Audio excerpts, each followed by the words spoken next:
تو فرمایا جو لوگ اللہ اور رسول سے دشمنی کرتے ہیں انہیں دوست نہ بناؤ، یعنی جو ایماندار لوگ ہوتے ہیں نا وہ ایسے لوگوں کو دوست نہیں بناتے، خواہ وہ ان کے باپ یا بیٹے یا بھائی یا خاندان ہی کے لوگ ہوں۔ یعنی اگر آپ کے رشتہ داروں میں سے بھی کوئی ایسے ہیں نا، وہ ان کو دوست نہیں بنائیں گے۔ تو یعنی اگر بیوی بھی بد عمل رہنا چاہتی ہے، نیک بننا نہیں چاہتی، نمازیں نہیں پڑھتی، تو پھر دیکھو جو انسان اللہ سے مخلص نہیں ہے وہ کسی دوسرے انسان سے مخلص نہیں ہو سکتا۔ ایک انسان ایسی لڑکی بیاہ کر لاتا ہے، ایسی لڑکی سے شادی کرتا ہے کہ جو اللہ رسول سے مخلص نہیں ہے، وہ نمازیں نہیں پڑھتی، وہ اللہ رسول کے اطاعت نہیں کرتی، اور آپ یہ اس سے توقع رکھیں کہ وہ آپ کی فرمانبردار رہے گی، آپ سے بڑی مخلص رہے گی، ایسا نہیں ہو سکتا۔ جب اس نے اللہ رسول کو دھوکہ دے دیا، کلمہ پڑھا اور نمازیں نہیں پڑھ رہی اور اللہ رسول کے اطاعت نہیں کر رہی، اللہ کو دھوکہ دے دیا، تو پھر آپ کو دھوکہ دینا کون سی اس کے لیے بڑی بات ہے؟ وہ آپ سے بھی منافقت کر رہی ہے، دھوکہ دے رہی ہے آپ کو۔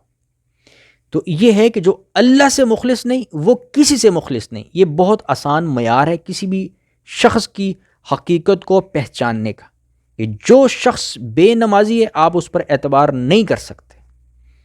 جو شخص اللہ رسول کا اطاعت گزار بندہ نہیں ہے آپ اس پر اعتبار نہیں کر سکتے، چاہے وہ کوئی بھی ہو رشتے میں۔ تو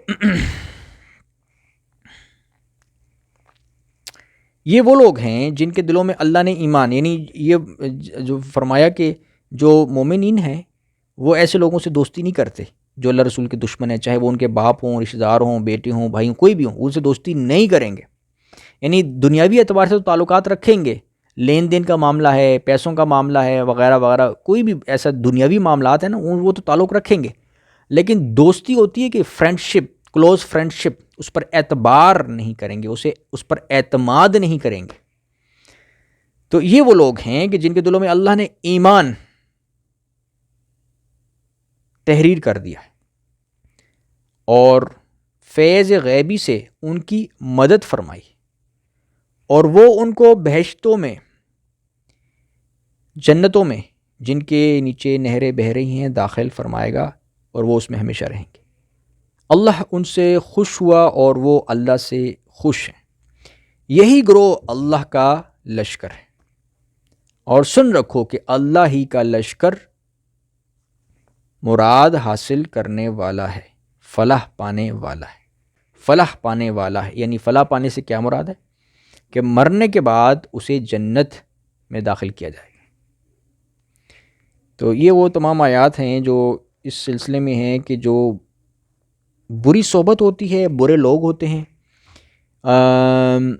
ان سے دور رہنا چاہیے۔ یہ آیات یہ بتاتی ہیں، ہمیں سبق دیتی ہیں، حکم دیتی ہیں کہ جو برے لوگ ہوتے ہیں، بد فطرت لوگ ہوتے ہیں، خبیث لوگ ہوتے ہیں،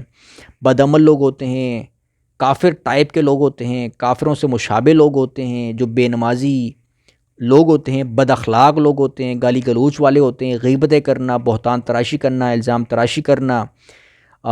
ہر وقت اذیت پہنچاتے رہنا، ٹھیک ہے نا، ایسے جو لوگ ہوتے ہیں انہیں دوست نہیں بنانا، ان پر اعتبار نہیں کرنا، چاہے وہ آپ کے قریبی رشتہ دار ہوں، آپ کے باپ ہوں، آپ کے رشتہ داروں میں سے ہو، بہن بھائی ہوں، کوئی بھی ہو، آپ نے اس پر اعتبار نہیں کرنا۔